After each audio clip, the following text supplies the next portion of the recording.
frustrated. They're anxious. They're heartbroken. Running for re-election in a pandemic. A Miami-Dade congressional race getting national attention. There we go, going to another home. And a Broward GOP candidate looking to unseat a veteran Democrat. We don't know how many students will be in our classrooms. We believe that this is pressure from the governor. The scramble for schools to open divides the districts.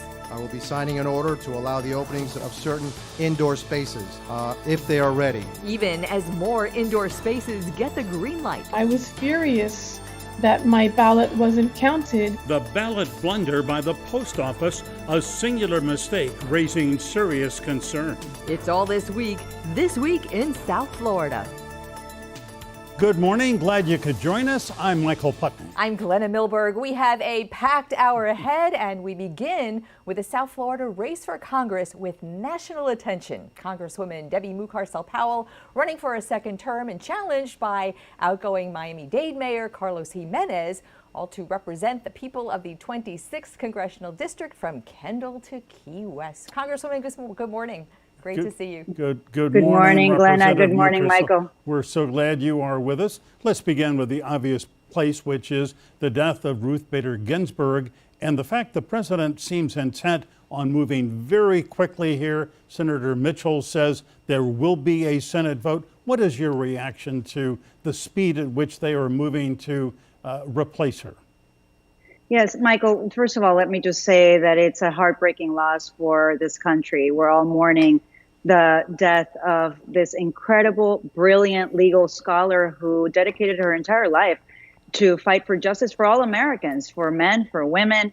I can't tell you how important it is for us to understand how much higher the stakes are now in this election, because what this means is the Supreme Court is going to be hearing the case to repeal the Affordable Care Act. And in my district, as I've said many times, we have close to 100,000 people that get their health care through the ACA, 300,000 individuals living with pre-existing conditions that have coverage because of the ACA, and rushing for a nominee and politicizing this process is just going to be extremely dangerous for our healthcare system, especially now during a pandemic. But, you know, what I think is interesting is that the Senate is rushing to bring a vote to nominate a Supreme Court justice.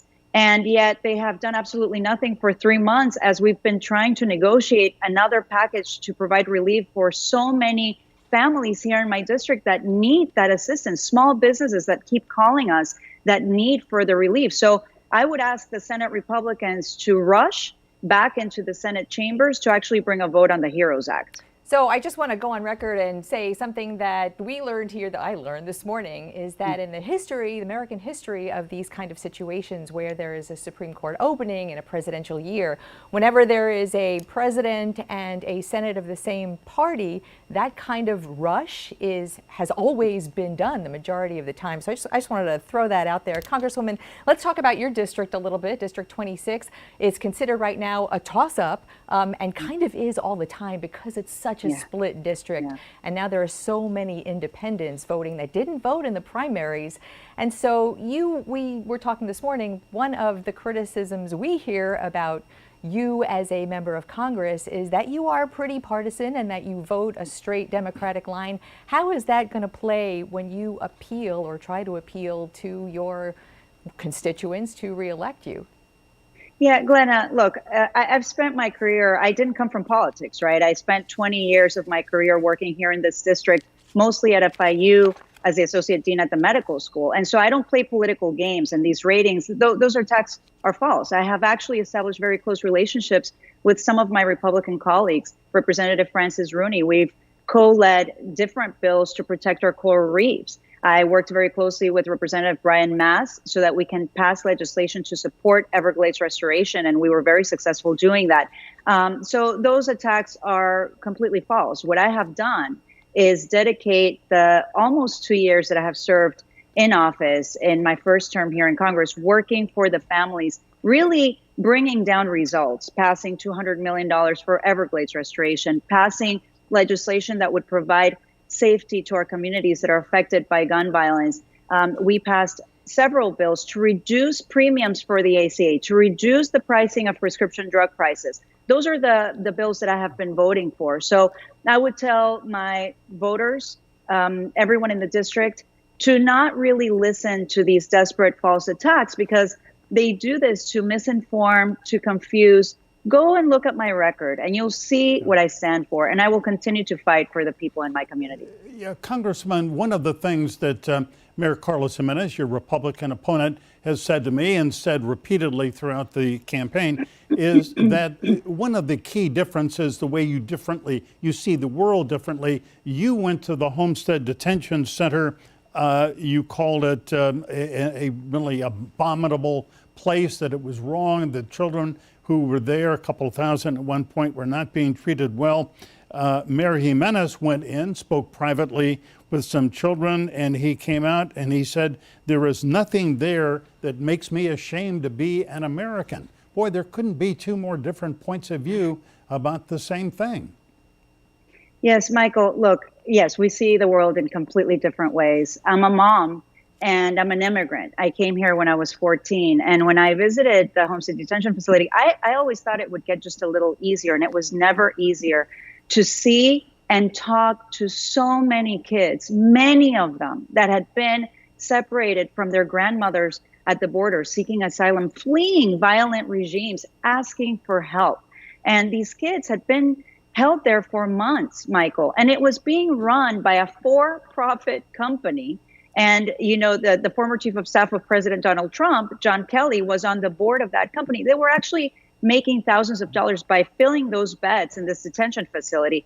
And my stance was always to reunite those children with their families here in the United States, with their sponsors. I even said, look, if their parents if they had already been deported, they wanted to be with their parents. What child doesn't want to be with their parents? Congresswoman, in that particular facility, those were unaccompanied teens. Those were not people separated at the border. No. Believe me when I tell you, we have evidence. Please, I would not say something that is not true. I spoke to children. I spoke to immigration attorneys. Not all of them were separated. Many of them were separated. They had family members here. They had separated them from either their grandparents or their parents or their older siblings, some of them. And I mean, I have details on many of the stories. So yes, they were separated at the border. That is a fact. I would not mislead. Okay, that's information that we did not have here. Yeah. Let's go back to something that you were talking about, the HEROES Act, this next relief package passed in the House in May. One of the questions that we face as news reporters from people is all of the people who need this relief still, the businesses, the people, families, are questioning on down the road, how is Congress looking to pay and fund this without running up this enormous deficit? Yeah. The line is our grandchildren are going to pay for it. What is the discussion that you have with your colleagues when you vote for this kind of thing and how to pay for it? Yeah, look, I think that it's very important for us to remember that we are going through the worst health crisis that has caused an economic recession to the levels of the Great Depression. And the federal chairman and top economists have asked Congress to act swiftly, because if we don't inject this capital right now into our economy, we're going to see a very devastating result to our economy. Talk to any small business owner that lives here in South Florida. And let's remember, the Republicans, before I took office, when they had control of the House, the Senate, and the White House, passed a bill to reduce taxes for huge corporations that added $1 trillion to the deficit. They didn't have any problems adding to the deficit then. But meanwhile, when we have seniors who don't know how they're going to get their next meal, kids that are going hungry, 1 in 5 kids right now in America are going to bed hungry, schools that need funding to get the resources to protect the teachers, staff, kids, so that we can send our kids back to school safely. We need to continue to expand testing, Glenna. As we start to reopen, in order for us to contain the virus, we need to make sure that if there are any outbreaks, we test, we immediately quarantine those that have the virus so that we can continue to open businesses and schools. We can't go back to closing everything down, but we need resources to do that. And the reality is we have a pandemic and we need to do that. Yeah. Let me jump in here. We just have a little time left. Let me just tell you a little personal anecdote. We were out to dinner last night with a very nice couple, recently moved from Boston. They said, "Who's going to be on your show tomorrow?" And I said, "Debbie Mucarsel Powell." And this wonderful woman, Fran, said, "DMP, don't mess with my people." So I guess, I'm very protective of my people. That's all I can tell you. And who is trying to mess with your people? Well, we have a president in the White House that has been attacking immigrants from the very beginning, criminalizing us, dehumanizing us. Those are my people. Our children who need the resources to be protected from this pandemic, those are my kids.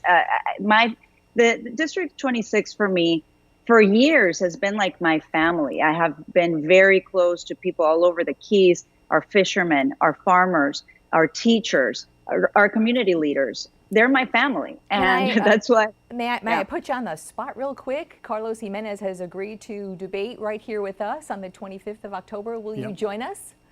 Listen, I am so ready to debate Carlos Jimenez. I've actually already accepted 3 other debates, and he has refused to answer. So let's bring it on, Carlos. I'm ready. Okay, October 25th. We will see you and Mary Jimenez then. Put it on the calendar.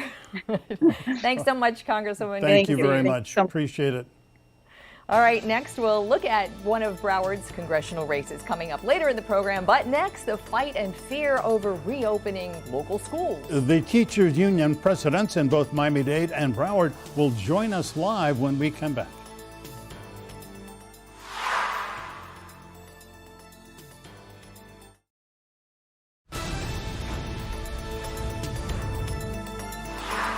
Students, teacher, and school staff members in South Florida soon are going to be going back into their school buildings. The school boards in both Broward and Miami-Dade are going to take up the question next week. Both counties are actually targeting early October, which is just a couple of weeks away, and both face fierce debates from all sides on that. And some of the most significant voices are those who lead the teachers' unions in both counties. And with us today via Skype, Broward Teachers Union President Anna Fusco from Tamarack and United Teachers of Dade President Karla Hernandez-Matz from Miami. Great to see you both. Hey, thanks for giving up a little Sunday for us. Good morning, everybody. How are you? We're great to see you. Let me begin with perhaps the most basic question, one I have been wondering about. Here in a couple of weeks, there will be schools opening, and maybe 50% or more of kids will be going back. They expect to have teachers there. Are the teachers in a position where they are mandated either go to the school and teach, both in person and online, or you're out of a job, or you've got to retire, or you'll be furloughed? Karla, what's the situation? So our situation here has been more thoughtful in that sense. We have teachers that have applied for ADA. There's accommodations that we're trying to give those teachers to pair them up with students that are going to continue to stay virtual so that they can remain in that virtual environment. We know that the research and science shows that there is actually more harm to a student if you have a teacher that's doing dual modalities, both in person and virtual, because it's too much. You're not effective in any way. You have to do one or the other. And so we're not going to ask our teachers to do that. We're going to make sure that they're either teaching in person or they're teaching online, and that what we're really asking for is safeguards for everyone, safeguards for students, safeguards for teachers, because at the end of the day, that's going to be the safeguard to our community. We don't want to regress. We want to make sure that health and safety are there. Yeah, of course. Anna, that was actually in a memo from that Broward teachers are receiving. Either you're going to be back in the classroom, it looks like October 5th, or else consider taking leave. Is that a sort of something that you saw in print? Is that true? Right. It's something we heard first, and it went in print, and now we're having strong conversations where we're trying to get a better understanding of exactly what the district wants from our educators and all support staff. It was matter of fact, come back into the school sites and teach from your classroom with students face to face, or take a leave. They are offering accommodations. It's exactly what type of accommodations they're willing to give and what they're willing to accept, and what is a severe health condition. That is a little bit of our battle. We have a board workshop September 22nd that Superintendent Runcie has made clear that everything will be laid out. All the understanding will be laid out. The only difference when our teachers come back in to school site campuses working face-to-face with the students, it will still be considered online for everybody. Whether you physically come into a school site or you continue to stay at home, you will be working through your computer, through our Canvas platform, with the teacher in the classroom. And as Karla's doing over in Dade, we're trying to work with those capabilities. If teachers need to be remote for health reasons, and there are plenty of students that are remote, let's team up the students remote with the teacher remote and the teachers that are willing to be back in the classroom setting to be with those students face to face. It's still a considerable work in progress. We're going to be having an open negotiations tomorrow where all can see and hear exactly what our ask, wants, and needs are for our educators and support staff with the district. Yeah. Anna, just to be absolutely clear about this, say October 5th for elementary K-8 kids, let's say a fourth grader, the class begins in school and maybe there are 14 or 15 kids in the classroom and then maybe 12 or 13 or 14 more at home. Is the teacher expected to teach both the kids in the classroom and the kids online? Is that happening simultaneously? Well, it's simultaneously, but the students, since we're still in phase 2, are still going to be considered. Everything will be touchless, paperless. They will still be, as they would be sitting home with the caretaker or a parent, or in a pod or somewhere in a health, not a healthcare, a daycare setting, that they will still be expected to be sitting in their seats in the classroom setting behind a computer. Karla, I'm just going to put this out there. We get reams of emails from frightened, concerned, I don't want to characterize it, teachers who won't speak up for fear of reprisals and retaliations. That is a fact. And I just want to put out there some of the things that we're hearing from them this week. From an email, class size is a farce. Karla, that's from a Miami-Dade teacher who is frantic that 30 or more students are going to be in a classroom come October. And I know the district is doing a lot to try to make it as safe as possible. But 33 kids and a teacher in a classroom the size of a classroom without plastic shields is a daunting thing to think about. Can you address that? Are you hearing those things? Glenna, we're hearing precisely that. And so that is one of our major concerns. We understand that face-to-face instruction is by far the best type of instruction. And our educators are exhausted. I mean, this virtual teaching and learning has been so taxing on us. It's really elongated our work hours. I mean, it's just with the failure of the platform. I mean, there's just so many things. I know that our teachers much rather prefer being face-to-face, but they want to do it under safe conditions. And what you're describing right now, a class roster with over 30 students, is not safe.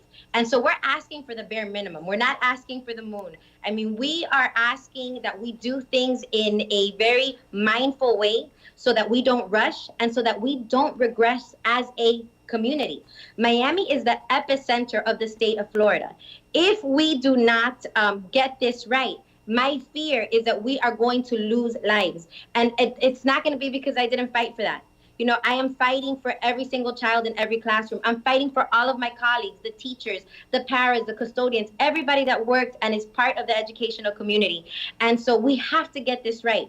And so what we're saying is, let's do it, but let's do it properly. Let's have 6 feet of social distancing. Let's have small class sizes. Let's make sure that the proper PPE and ventilation are in every single one of those rooms, because we know that we haven't met all 8 criteria. Dr. Marty was part of this medical experts panel this past week, and she said that as a district, we have met 6 out of the 8. We can't cut corners and we can't shortchange our students. Yeah. Anna Fusco, let me ask you about health issues. When children come back literally, physically into the schools, will their temperatures be taken? Will they be asked every day, do you have a cold? Do you feel all right? And who will be doing that? The teacher, a nurse, or some other member of the staff? Who's going to check their health? And then the other part of the question is, will parents be notified if any child in their child's class tests positive Will the parents be notified about it? Okay. Well, checking temperatures has not been established yet if our district is going to take on that ginormous task of taking temperatures, but it has been spoken that they're going to be making that clear of asking parents and all employees to pay attention to your health. If you feel like you've got some type of conditions that could possibly be COVID, please stay home. And they will be notifying if somebody does test positive, the tracing that they're going to be able to take care of in a classroom or in a school setting. We haven't gotten the clear answers if we're going to close down just a classroom or close down the whole possible site. But our district has also committed to making sure that every school has a nurse on site, and having a isolation room if potentially students are on campus and start to exhibit some of those signs and so forth. They're feeling ill until they're able to get a parent or a caretaker to come and pick them up. There are a lot of devils in the details still to work out. It is you have our word. We will be watching this week with you, and we invite you to keep in touch and keep us in touch with what's going on the ground there. Anna Fusco in Broward, Karla Hernandez-Matz in Dade. Thank you so much for being with us. There is no story we are following more closely than reopening the schools. Ladies, thanks. All right, next, back to congressional races, one in Broward.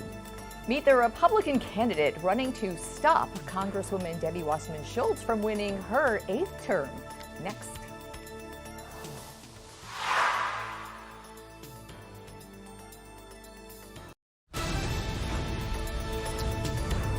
If you are a regular viewer of our program, you know that in pre-pandemic days, we held the Roundtable right here around this table, the guests live in our studio. And you also know that our Roundtable is now virtual, and today we have a lot on the plate for our Roundtable. And with us today, Carlos Lopez-Cantera, Florida's Lieutenant Governor in the Rick Scott administration, also former member of the State House, LTCLC, I made that up. And Burnadette Norris-Weeks, an attorney in Fort Lauderdale and an engaged civic activist, back with us. Great to see you both. Thanks for being aboard. Not a round table, well, but now I don't see you, but great to be with you. You're in little squares. It's the square table. Carlos, we're delighted to have you join us, and it'll be the first of many times, I hope. Burnadette, let me begin with you as a successful Black woman attorney.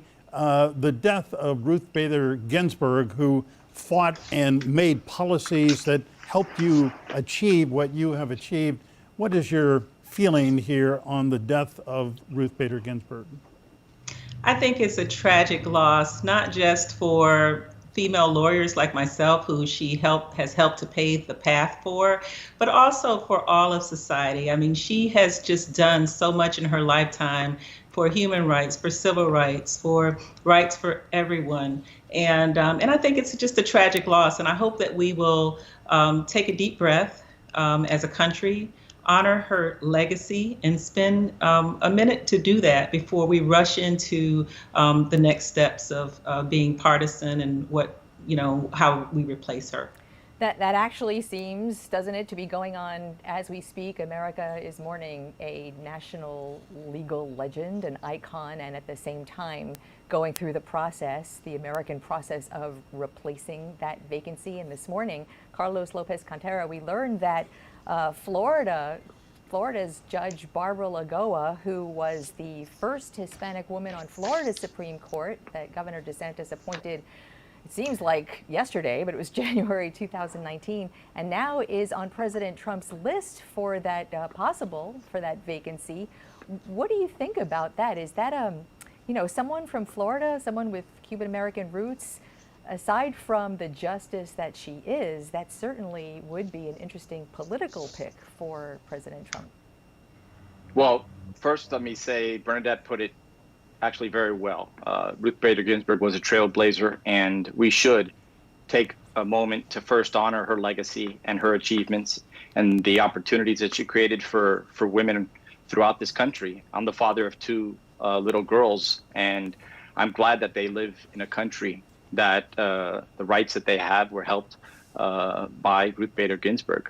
That being said, Barbara Lagoa is an accomplished jurist, and she would be a phenomenal pick for the court. And we'll see what happens in the weeks and months ahead. Yeah. What she was, let's just, for anyone who isn't aware, she's raised in Hialeah. She served as a Miami-Dade Circuit Court judge, then went to the 3rd District Court of Appeal, then went to the state Supreme Court, and then she was appointed to the 11th Circuit Court of Appeals in Atlanta, a meteoric rise for a very well-respected judge. Carlos Lopez-Cantera, it appears the president has said very clearly he wants to move forward quickly. We've got a little soundbite from the president last night. Let's take a listen. I will be putting forth a nominee next week. It will be a woman. So, Carlos, he says he is constitutionally, it is his obligation to move forward quickly, and I think that's really fairly indisputable. The question is, how quickly? Before the election? What about a timetable? Well, there is no timetable in the Constitution that I'm aware of. It is the president's prerogative to nominate, and it's the Senate's job to confirm. Now, going back just 4 short years ago to when Supreme Court Justice Antonin Scalia passed away, you had a lot of senators on the left who said one thing, and a lot of senators on the right who said another thing. And now that it seems like each side has switched their messaging. So this is just the hypocrisies that you see in politics all too often these days. That's such a fascinating process, because one of the people you're talking about, Mitch McConnell, the Senate leader, was one of the people 4 years ago who said, "Oh, let the people decide," and they pick a new president. And now, of course, today he's ready to go to pick a new nominee. But Burnadette, we were talking about this morning, we learned this morning that that's actually exactly what precedent is in American history. When a president and the Senate are the same party, it's playing out the same way it always does, even though, to Carlos's point, it seems so hypocritical. Can you weigh in on that? Well, it's hypocritical mostly really on the Republican side, because they were the people who were saying just the opposite. And what's really troubling is the fact that, you have a Mitch McConnell who basically makes a read my lips type statement and then comes back and everything's fine. And I think it just gives a really sour taste in the eyes of the American public, who are already so distrustful of government and elected officials, particularly those in Congress. I don't think this bodes well for the Republican Party in this election, where we have a lot of highly contested races and in a lot of swing states, just like Florida. Yeah. So I think that certainly Rick Scott, Marco Rubio as senators, and our governor need to really think about their messaging, because we're, we have a very, right now Joe Biden's ahead in Florida. Everybody knows that. And this is one state that, while the president has to win it, Joe Biden, really does have other options to. Does Joe Biden have a nominee list? Might you be privy to that? Well, I don't think that anybody is privy to it, because I don't think he's released anything. But at the same time, I don't think it's incumbent upon him to release anything. I think it was really poor taste on the part of the president to release a nominee list for the Supreme Court when there wasn't a vacancy. And I think that's really a poor taste, and that just goes to show what we're looking at in this bitter state of politics in our country. Yeah, Carlos. Well, with all due respect to Burnadette, there's hypocrisy on the Democratic side too, because just as many senators who said there should not be a confirmation in 2016, there were just as many senators in the Democratic Party saying that there should, and now the roles have reversed. So it's not one party that's being hypocritical; it's both. And to the issue of releasing a list, President Trump released that list when there was a vacancy in 2016, and he only recently added some names to it. Now, the dynamic between 2016 and 2020, the differences are, back then, there was a different party in control in the Senate than there was in the White House. This year, there is the same party in control in the White House and in the Senate. And another thing that really is the only logical reason that I've heard lately to do a confirmation before the election is that if the election is contested and it ends up in the Supreme Court with a 4-4 split, you could have a a deadlock in the Supreme Court, which could lead to a constitutional crisis, which I don't think anybody is in favor of right now. No, and just to sort of, if I can, just to sort of tie this little discussion up here, Burnadette and Carlos, I want you both to comment. You know, it appears it's probable, maybe even, that a vote on whoever is nominated is going to come during the lame duck Congress, that is to say after the November 3rd election, and there are going to be some members of the Senate who are going to be voting who may have been defeated but are still in office. Now, that's not a good thing, is it? No, it is not a good thing, and that's why it would be really in the best interest of this country to honor the Supreme Court Justices Ginsburg's last wish by allowing there to be a process and a replacement when the new president comes in and is installed. And I think that is really the right thing to do here. Now, I want to go back just a second and just sort of address the issue of this party affiliate, the parties, the same parties were in office and that kind of thing. This is a spin job right now that the Republicans are doing. And it's nothing was said about that at that time. That was not the rationale that was used. It wasn't. It was just clear that, we should wait and, we should be able to, we should be able to go ahead and appoint this nominee. Burnadette, so I think what we're... Burnadette, I apologize. I don't really want to relitigate a issue from 2016. We want to move on. So everybody keep your places. We'll be back with more Roundtable in just a minute.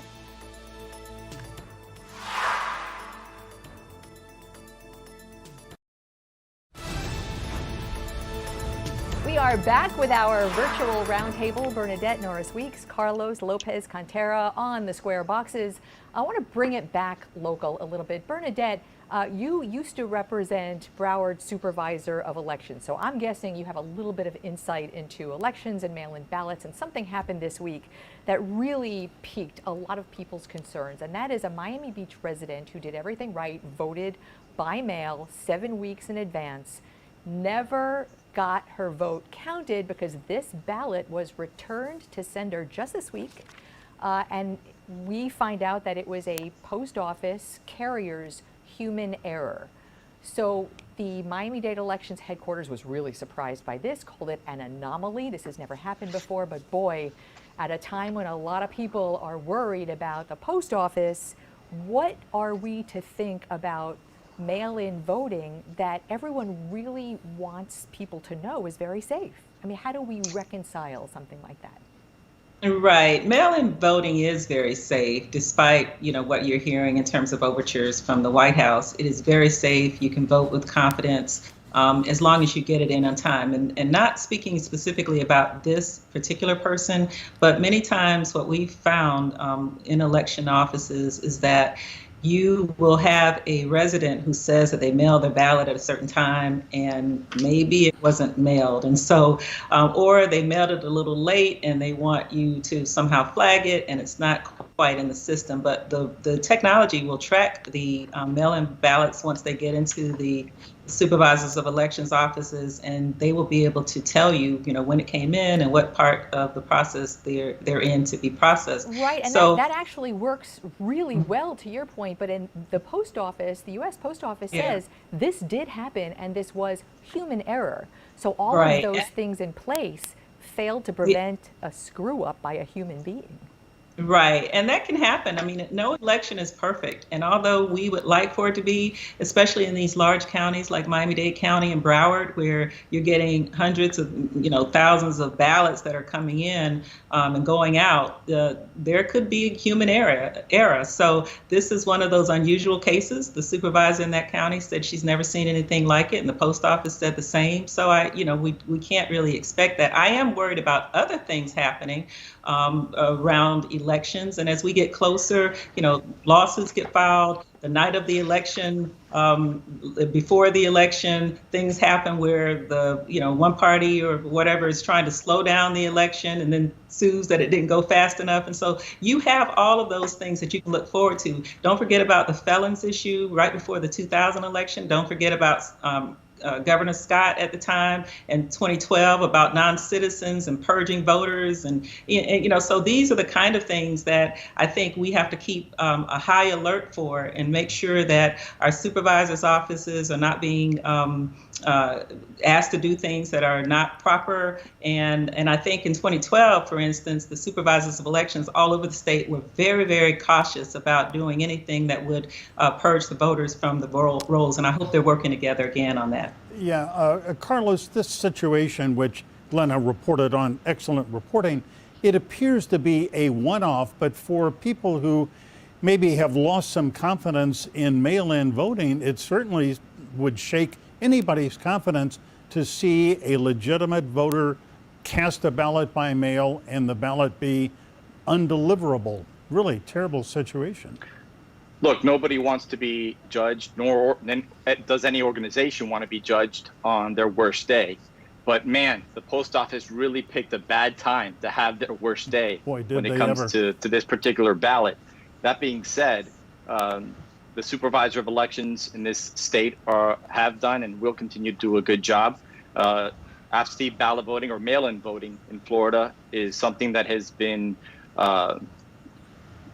working very well for many years. Every year, every couple of years, the legislature makes it even better to ensure that anybody that wants to cast a vote has the opportunity to cast a vote. And you've seen it in the returns. You've had consistently more and more voter turnout. And if you look at what happened in the primaries in August, you had a record-setting amount of votes by mail. So, this was a one-off, I think. I do think Glenna did a good job, but it does cast doubt. Even the voter that was quoted in the story said that she's not going to mail the ballot this time and she's going to go and deliver it herself. So, it's up to each individual to do what they think is right.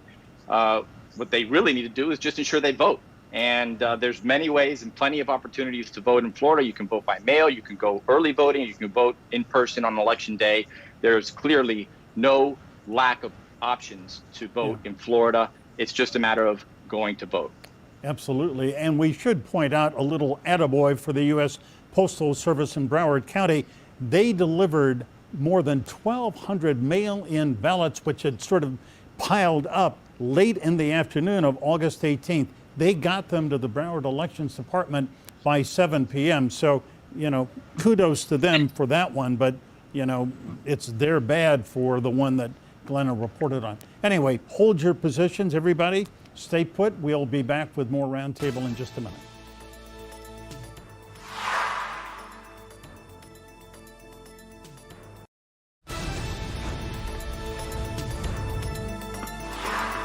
We are in the midst of a really good roundtable with Burnadette Norris-Weeks and Carlos Lopez-Cantera, not only the former lieutenant governor, also a state legislator, and for briefly the property appraiser in Miami-Dade County. He's done many things. Carlos, let me begin by asking you about something which didn't get a lot of attention. The Miami Herald certainly gave it attention, and that was the nomination this week by Governor Ron DeSantis of Jamie Grosshands, a judge in Central Florida, to the state Supreme Court. As we all know, the nomination of Renatha Francis failed because she had not been a member of the bar for 10 years. Well, here's the story. It turns out, thanks to good reporting by Mary Ellen Kloss of the Miami Herald, the Judge Grosshands secretly belongs to a group called the Alliance for Defending Freedom, whose mission is to, quote, spread the gospel by transforming the legal system. And I don't know, it seems to raise questions about separation of church and state. And why didn't the governor know about this? I don't know. What's your opinion here? Well, I'm unfamiliar with that reporting, so I hesitate to comment on it. I do know that the JNC process is responsible for vetting candidates and recommending to the governor, and then the governor's general counsel typically does vetting of their own. But on this particular item, I'm unfamiliar with the story, so I really can't comment on it. Fair enough. How about you, Burnadette? Did you follow this? Are you aware of this?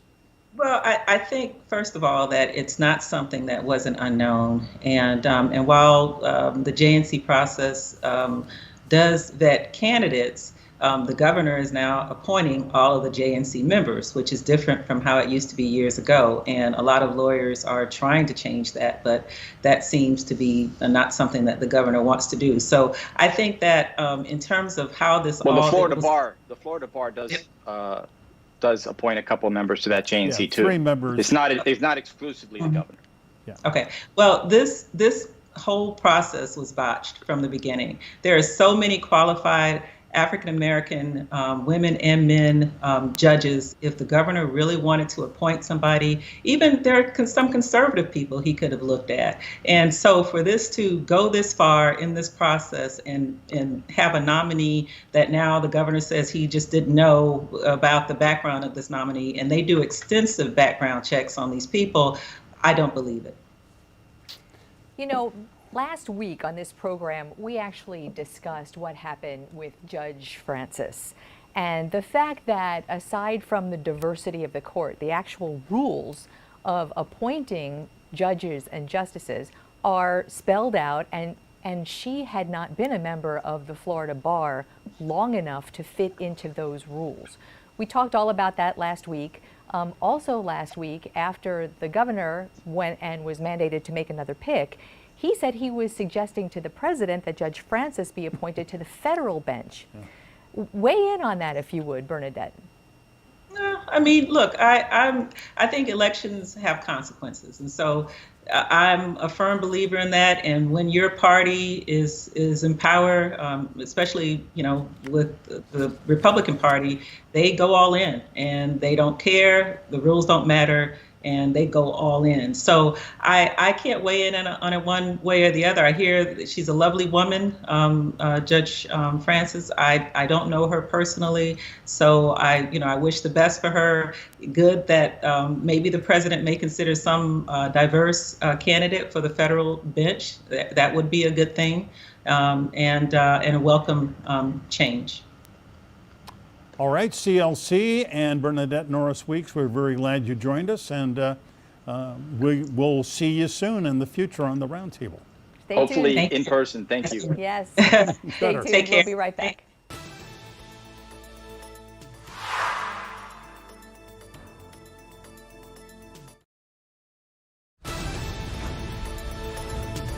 All right, if you're paying attention, you know we were hoping to have Karla Spalding on with us. She is a Republican candidate for District 23. This is a little behind-the-scenes COVID virtual glitch. She never answered her Skype today. We were so hoping to have her on. So we apologize to you that we were unable to do that because, Ms. Spalding, you need to answer your Skype. Right. It is live TV, and it's got to happen. Anyway, we're glad you're with us today. Remember, as always, stay informed, get involved. Have a great Sunday. Get online. We're always there, local10.com. Take care.